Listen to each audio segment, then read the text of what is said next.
मोक्षमार्गस्य नेतारम् भेत्तारं कर्मभूभृताम् ज्ञातारं विश्वतत्त्वानां वन्दे तत्गुणलब्धये। त्रैकाल्यं द्रव्यषट्कम् नवपदसहितं जीवषट्कायनेशा पञ्चान्ये चास्तिकाया व्रतसमितिगति ज्ञानचारेत्रभेदाः इत्येतन्मोक्षमूलम् त्रिभुवनमहिते प्रोक्तुमर्हद्भिरीशैः प्रत्येति श्रद्दधाति स्पृशति च मतिमान्यः स वै शुद्धद्रष्टि। सिद्धे जयप्रसिद्धे चौविहाय राहिणाफलं पत्ते वन्दिता अर्हन्ते वोच्छम् आराहणाकमसो ओज्जोवणमोज्जवणम् निवहनं साहणं च नीच्छरणम् दंसननाणचरितं तवाणमाराहणाभणिया। सम्यक् दर्शनज्ञान चारित्राणि मोक्षमार्गः। तत्त्वार्थ श्रद्धानन् सम्यक् दर्शनं तन्निसर्गादधिगमाद्वा जीवाजीवाश्रव बन्ध संवर निर्जरा मोक्षास्तत्त्वम् नामस्थापना द्रव्य भावतस्तन्यासः प्रमाणनयैरधिगमः निर्देशस्वामित्व साधनाधिकरणस्थिति विधानतः सत्संख्या क्षेत्र स्पर्शन कालान्तरभावाल्प बहुत्वैश्च मतिश्रुतावधि मनः पर्यै केवलानि ज्ञानम् तत्प्रमाणे आद्ये परोक्षं प्रत्यक्ष मन्यत् मतिः स्मृतिः संज्ञा चिन्ताभिनिबोध इत्यनर्थान्तरम् तदिन्द्रियानीन्द्रियनिमित्तम् अवग्रहे हावाय धारणाः बहुविध क्षिप्रानिः श्रुतानुक्तध्रुवाणां सेत्राणाम् अर्थस्य व्यञ्जनस्यावग्रहः न चक्षुरनेन्द्रियाभ्याम् श्रुतं मतिपूर्वन् द्वयनेकद्वादशभेदम् भवप्रत्ययोवधिर्देवनारकाणाम् क्षयोपशम निमित्तः षड्विकल्पः शेषाणाम् ऋजुविपुलमति मनः पर्ययः विशुद्ध्य प्रतिपाताभ्याम् तद्विशेषः विशुद्धिक्षेत्र स्वामी विषयेभ्यो वधि मनः पर्ययोः मतिश्रुतियोर्निबन्धो द्रव्येष्वसर्वपर्यायेषु रूपीष्ववधेः तदनन्तभागे मनः पर्ययस्य सर्वद्रव्यपर्यायेषु केवलस्य एकादीनि भाज्यानि युगपदे कस्मिन्नाचतुर्भ्यः मतिश्रुतावधियो विपर्ययश्च स दशतो रविशेषाद्यत्रच्छोपलब्धेरुन्मत्तवत् नैगं संग्रह व्यवहारार्जुसूत्र शब्द समभिरूढैवम्भूता नयाः इति तत्त्वार्थसूत्रे मोक्षशास्त्रे प्रथमोऽध्यायः। नमो नमः। औपशमिकक्षायिको भावो मिश्रश्च जीवस्य स्वतत्त्वमौदैकपारिणामिकौ च द्विनवाष्टादशैकविंशतित्रिभेदा यथाक्रमम् सम्यक्त्व चारित्रे ज्ञान दर्शन दान लाभ भोगोपभोग वीर्याणि च ज्ञानाज्ञान दर्शन लब्धयश्चतुस्त्रि भेदाः सम्यक्त्व चारित्र संयमा संयमाश्च गति कषाय लिंग मिथ्या दर्शना ज्ञाना संयता सिद्ध लेश्याश्चतुश्चतुस्त्रे कैक षट् भेदाः जीव भव्या भव्यत्वानि च उपयोगो लक्षणम् स द्विविधोष्ट चतुर्भेदः संसारिणो मुक्ताश्च समनस्का मनस्काः संसारिणस्त्रसस्थावराः पृथिव्यप्तेजो वायु वनस्पतयः स्थावराः द्विन्द्रियादयस्त्रसाः पञ्चेन्द्रियाणि विविधानि निर्वृत्युपकरणे द्रव्येन्द्रियम् लब्ध्युपयोगौ भावेन्द्रियं स्पर्शन रसनघ्राण चक्षुः श्रोत्राणि स्पर्श रस गंध वर्ण शब्दास्तदर्थाः श्रुतमनीन्द्रियस्य वनस्पत्यन्तानामेकम् कृमि पिपीलिका भ्रमर मनुष्यादीनामेकैक वृद्धानि संज्ञिनः समनस्काः विग्रहगतौ कर्मयोगः अनुश्रेणी गतिः अविग्रहा जीवस्य विग्रहवती च संसारिणः प्राक् चतुर्भ्यः एकसमया विग्रहा एकं द्वौ त्रीन् वा नाहारकः सम्मूर्च्छन् गर्भोपपादा जन्म सचित्त शीत संवृताः सेतरा मिश्राश्चैकशस्तद्योनयः जरायु चाण्डच पोतानां गर्भः देवनारकाणामुपपादः शेषाणां सम्मूर्च्छनम् औदारिक वैक्रीकाहारक तेजस कार्मणानि शरीराणि परं परं सूक्ष्मं प्रदेशतो संख्ये गुणं प्राप्त तेजसात् अनंत गुणे परे अप्रतिघाते अनादि संबंधे च सर्वस्य तदादीनि भाज्यानि युगपदे कस्मिन्ना चतुर्भ्यः निरुपभोग मन्त्यं गर्भ सम्मूर्च्छनज माध्यम औपपादिकं वैक्रियकं लब्धि प्रत्ययञ्च तेजस्मपि शुभं विशुद्धमव्याघाते चाहारकं प्रमत्त संयतस्यैव नारक सम्मूर्छिनो नपुंसकानि न देवाः शेषास्त्रिवेदाः औपपादिक चर्मोत्तम देहा संख्ये वर्षायुषो नपवर्त्यायुषः इति तत्त्वार्थ सूत्रे मोक्ष शास्त्रे द्वितीयोऽध्यायः। नमो नमः। रत्न शर्करा बालू का पंक धूम तमो महातमः प्रभा भूमयो घनाम्बो वाताकाश प्रतिष्ठाः सप्ताधोधः तासु 30 पंचविंशति पंचदश दश त्रिपंचोनैक नरकशत सहस्राणि पंच चैव यथाक्रमम् नारका नित्या शुभतरलेश्या परिणाम देह वेदना विक्रियाः परस्परो दीरित दुःखाः संक्लिष्टासुरोदीरित दुःखाश्च प्राक् चतुर्थ्याः तेष्वेकत्रिसप्तदश सप्तदश द्वाविंशति त्रयस्त्रिंशत् सागरोपमा सत्त्वानां परास्थितिः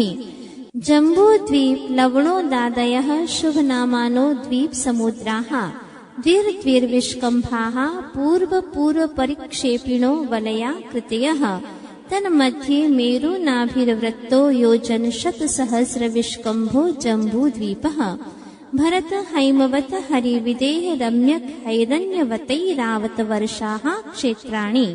तद्विभाजिनः पूर्वापरायता हिमवन् महाहिमवन् निषध नील रुक्मी शिखरिणो वर्षधर पर्वताः हेमार्जुन तपनीय वैडूर्य रजत हेममयाः मणि विचित्र पार्श्वा उपरि मूले च तुल्य विस्ताराः पद्म महापद्म तिकिंच केसरी महापुंडरीक पुंडरीका हृदास्तेषामुपरि प्रथमो योजन सहस्रायामस्तदर्ध विष्कम्भो हृदः 10 योजनावगाहः तन्मध्ये योजनं पुष्करम् तद्विगुण द्विगुणा हृदाः पुष्कराणि च तन्निवासिन्यो देव्यः श्री ह्री धृति कीर्ति बुद्धि लक्ष्म्यः पल्योपमस्थितयः ससामानिक परिषत्काः गंगा सिंधु रोहित द्रोहितास्य हरिद्धरिकान्ता सीता सीतोदा नारी नरकान्ता सुवर्ण रूप्य कूला रक्ता रक्तोदाः सरितस्तन्मध्यगाः द्वयोर्द्वयोः पूर्वाः पूर्वगाः शेषास्त्वपरगाः 14 नदी सहस्र परिवृता गंगा सिन्ध्वादयो नद्यः भरतः 26 पंचयोजन शत विस्तारः षट्चैकोनविंशति भागा योजनस्य तद्विगुण द्विगुण विस्तारा वर्षधर वर्षा विदेहान्ताः उत्तरा दक्षिण तुल्याः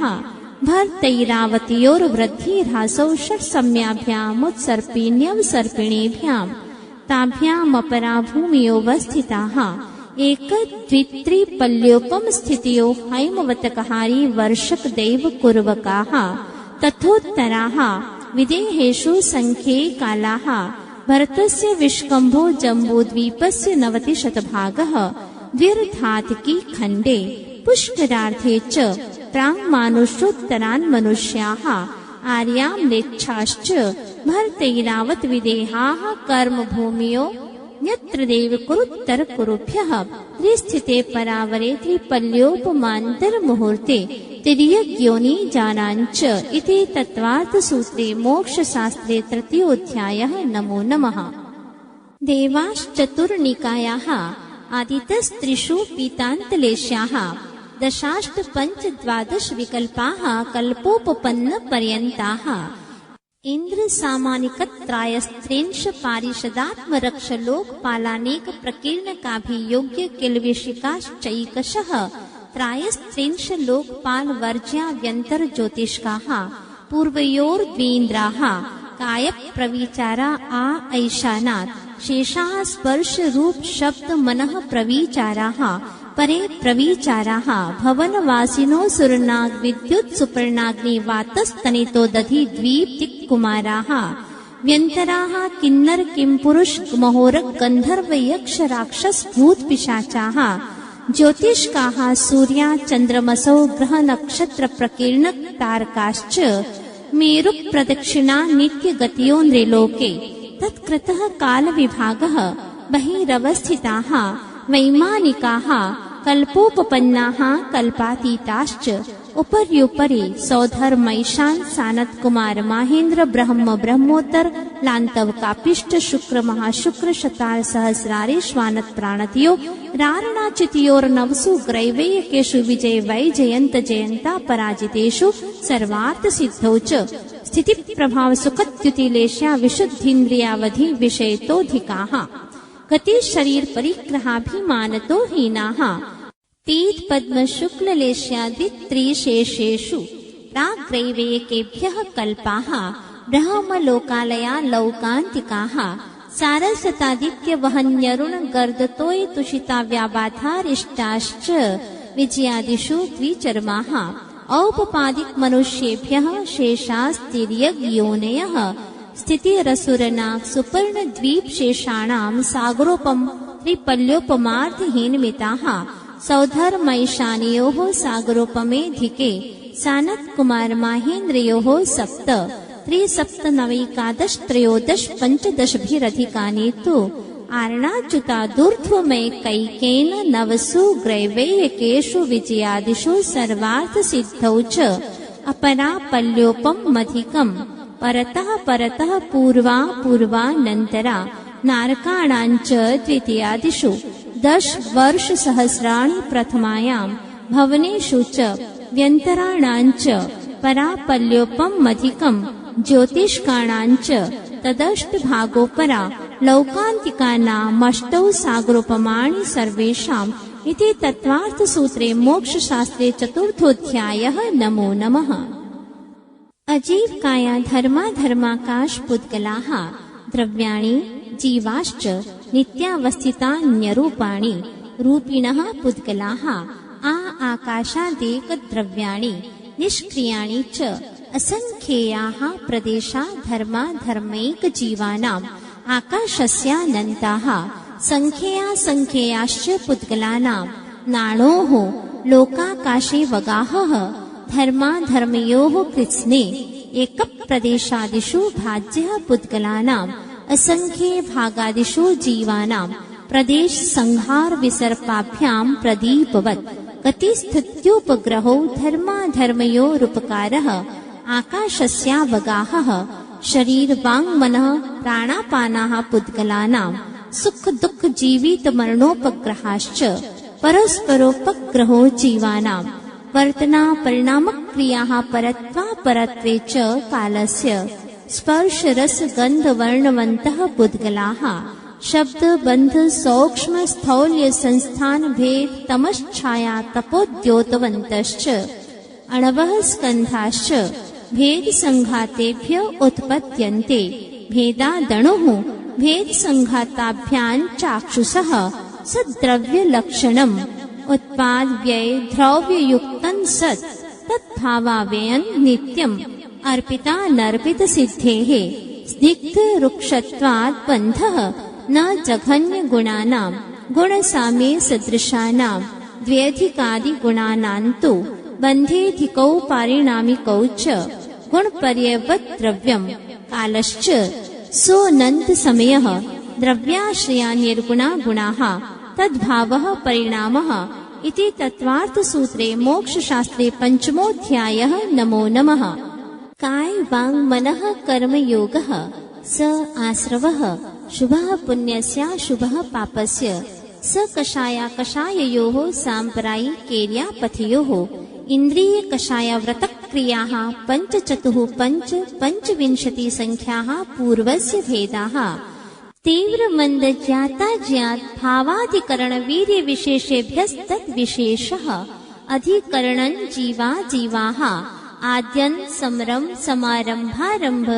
योग कृतकारितानुमत कषाय विशेषैस्त्रिचतुश्चैकशः निर्वर्तना निक्षेप संयोग विसर्गा द्विचतुर्द्वित्रिभेदाः परम् तत्प्रदोष निह्नव मात्सर्यान्तराया साधनोपघाता ज्ञान दर्शना वर्णयोः दुःख शोक तापाक्रन्दनवत् परिदेव नान्यात्म परो भयस्थान्य सद्वेद्यस्य भूत प्रत्यनुकम्पादान सराग संयमादि योगः क्षान्तिः शौचमिति सद्वेद्यस्य केवली श्रुत संघ धर्म देवावर्णवादो दर्शन मोहस्य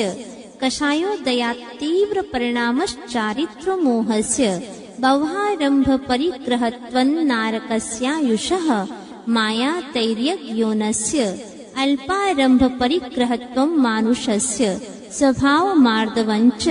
निःशील व्रतत्वञ्च सर्वेषां सराग संयमा काम निर्जरा बाल तपांसी दैवस्य सम्यक्त्वञ्च योग वक्रता विसंवादनञ्चा शुभस्य नाम्नः तद्विपरीतं शुभस्य दर्शन विशुद्धिर्विनय संपन्नता शील व्रतेष्वनतिचारो भीक्ष्ण ज्ञानोपयोग संवेगो शक्ति तस्त्याग तपसी साधु समाधिर वैयावृत्य करणमर्हदाचार्य बहुश्रुत प्रवचन भक्ति रावश्यका परिहाणिर मार्ग प्रभावना प्रवचन वत्सलत्वमिति तीर्थकरत्वस्य परात्मनिंदा प्रशंसे सदसत् गुणोच्छादनोद्भावने च नीचैर्गोत्रस्य तद्विपर्ययो नीचैर्वृत्त्यनुत्सेकौ चोत्तरस्य विघ्नकरणमन्तरायस्य इति तत्त्वार्थसूत्रे मोक्षशास्त्रे षष्ठोऽध्यायः। नमो नमः। हिंसा नृतस्तेया ब्रह्म परिग्रहेभ्यो विरतिर्व्रतम् देश सर्वतोऽनुमहति तत्स्थैर्यार्थं भावनाः पञ्च वाङ् मनोगुप्तिर्यादान् निक्षेपण समेत्यालोकितपान भोजनानि पञ्च क्रोध लोभ भीरुत्व हास्य प्रत्याख्यानान्यनुवीचि भाषणञ्च पञ्च शून्यागार विमोचितावास परोपरोधाकरण भैक्ष शुद्धि सधर्मा विसंवादाः पञ्च स्त्री राग कथा श्रवण तन्मनोहरांग निरीक्षण पूर्वरतानुस्मरण व्रश्रेष्ठ रस स्व शरीर संस्कार त्यागाः पञ्च मनोज्ञेन्द्रिय विषय राग द्वेष वर्जनानि पञ्च हिंसादिष्विहामुत्रापायावद्य दर्शनम् दुःखमेव वा मैत्री प्रमोद कारुण्य माध्यस्थ्यानि च सत्वगुणाधिक क्लिश्यमाना विनयेषु जगत्काय स्वभावौ वा संवेग वैराग्यार्थम् प्रमत्त योगात् प्राण व्यप्रोपणम् हिंसा असदभिधान मन्द्रितम् अदत्ता दानंस्तेयम् मैथुनम ब्रह्म मूर्छा परिग्रहः निशल्यो व्रति अगार्यनगारश्च अणुव्रतो गारी दिक्तेशानर्थ दंड विरति सामायिक प्रोषधोपवासोपभोग परिभोग परिमाणातिथि संविभाग व्रत संपन्नश्च मारणान्तिकीं संलेखनान् जोषिता शंका कांक्षा विचिकित्सान्य दृष्टि प्रशंसा संस्तवाः सम्यक् दृष्टेरतिचाराः व्रतशीलेषु पञ्च यथाक्रमम् बन्धवदच्छेदाति भारारोपणान्नपान निरोधाः मिथ्योपदेशरहुभ्याख्यान कूटलेखक क्रियान्यासापहार साकार मंत्र भेदाः स्तेन प्रयोक्तदारतादान विरुद्ध राज्यातिक्रम हीनाधिक मानोन्मान प्रतिरूपक व्यवहाराः पर विवाह करणे त्वरिका परिग्रहिता गमनानंग क्रीडा कामतीव्राभिनिवेशाः क्षेत्र वास्तु हिरण्य सुवर्ण धन धान्य दासी दास कुप्य भाण्ड प्रमाणातिक्रमाः ऊर्ध्वाधस्तिर्यक् व्यतिक्रम क्षेत्र वृद्धि स्मृत्यन्तराधानानि आनयन प्रेष्य प्रयोग शब्द रूपानुपात पुद्गल क्षेपाः कंदर्प कौतुकुच्च मोखन्यास मिक्षाधिकरणोपभोग परिभोगा नर्थक्यानि योग दुह प्रणिधाना नादर स्मृत्यनुपस्थानानि अप्रत्यवेक्षिता प्रमार्जितोत्सर्गादान संस्तरोपक्रमणानादर स्मृत्यनुपस्थानानि सचित्त संबंध सम्मिश्रा भिषव दुह पक्वाहाराः सचित्त निक्षेपाभिधान पर व्यपदेश मात्सर्य कालातिक्रमाः जीवित मरणाशंसा मित्रानुराग सुखानुबंध निदानानि अनुग्रहार्थं स्वस्यातिसर्गो दानं विधित द्रव्य दात्री पात्र विशेषात् तद विशेषः इति तत्वार्थ सूत्रे मोक्ष शास्त्रे सप्तमोऽध्यायः। नमो नमः। मिथ्या दर्शनाविरति प्रमाद कषाय योगा बंध हेतवः स कषायत्वात् जीवः कर्मणो योग्यान् पुद्गलानादत्ते सबन्धः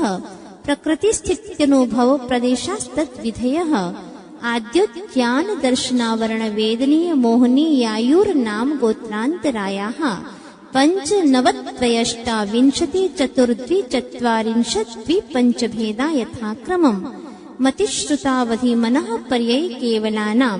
चक्षुरवधि केवलानां निद्रा निद्रा निद्रा प्रचला प्रचला प्रचलास्त्यान् ग्रन्थयश्च सदसद् वेद्ये दर्शन चारित्र मोहनीया कषाय वेदनीयाख्यास्त्री द्विनव षोडश भेदाः सम्यक्त्व मिथ्यात्व तदुभयान्य कषायौ हास्य रत्य रतिशोक भय जुगुप्सास्त्री पुन्नपुंसक वेदा अनंतानुबंध्य प्रत्याख्यान संज्वलन विकल्पाश्चैकशः क्रोध मान माया लोभाः नारद तैरज्ञोन मानुष दैवानि गति जाति शरीरांगोपांग निर्माण बंधन संघात संस्थान संघनन स्पर्श रसगंध वर्णानु पूर्व्या गुरु लघुपघात परघाता तपोद्योतोच्छ्वास विहायो गतयः प्रत्येक शरीरत्रस सुभग सुस्वर शुभ सूक्ष्म पर्याप्ति स्थिरादेयशः कीर्ति सेतराणि तीर्थकरत्वञ्च उच्चैर्नीचैश्च दान लाभ भोगोपभोग वीर्याणाम् आदितस्तिसृणां मन्त्रायस्य च 30 सागरोपम कोटिकोट्यः परास्थितिः सप्ततिर्मोहनी यस्य 20 गोत्रयोः 33 सागरोपमान्यायुषः अपरा 12 मुहूर्ता वेदनीयस्य नाम गोत्रयोरष्टौ शेषाणां मन्तर्मुहूर्ता विपाकोऽनुभवः स यथानां ततश्च निर्जरा नाम प्रत्ययाः सर्वतो योग विशेषात् सूक्ष्मैक क्षेत्रावगाः स्थिताः सर्वात्म प्रदेशेष्वनन्तानन्त प्रदेशाः सद्वेद्य शुभायुर्नाम गोत्राणि पुण्यम् अतोऽन्यत् पापम् इति तत्वार्थ सूत्रे मोक्ष शास्त्रे अष्टमोऽध्यायः। नमो नमः। आश्रव निरोधः संवरः स गुप्ति समिति धर्मानुप्रेक्षा परिशः जय चारित्रैः तपसा निर्जराच सम्यग् योग निग्रहो गुप्तिः इर्या भाषैषणादा निक्षेपोत्सर्गाः समितयः उत्तम क्षमा मार्दवार्जव शौच सत्य संयम तपस्त्यागा किंचन्य ब्रह्मचर्याणि धर्मः अनित्या शरण संसारैकत्वा न्यत्वा शुच्यास्रव संवर निर्जरा लोकबोधि दुर्लभ धर्म स्वाख्या तत्त्वानुचिन्तन मनुप्रेक्षाः मार्गाच्यवन निर्जरार्थं परिशोढव्याः परिशहाः क्षुत्पिपासा शीतोष्ण दंशमशक नाग्न्या रतिस्त्रीचर्या निषद्या शय्या क्रोशवध याचना लाभ रोग तृण स्पर्शमल सत्कार पुरस्कार प्रज्ञा ज्ञाना दर्शनानि सूक्ष्म सांप्राय छद्मस्थ वीतरागयोश्चतुर्दश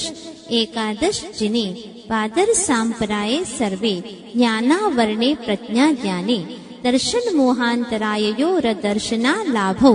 चारित्र मोहे नाज्ञा रतिस्त्री निषद्या क्रोश याचना सत्कार पुरस्काराः वेदनीये शेषाः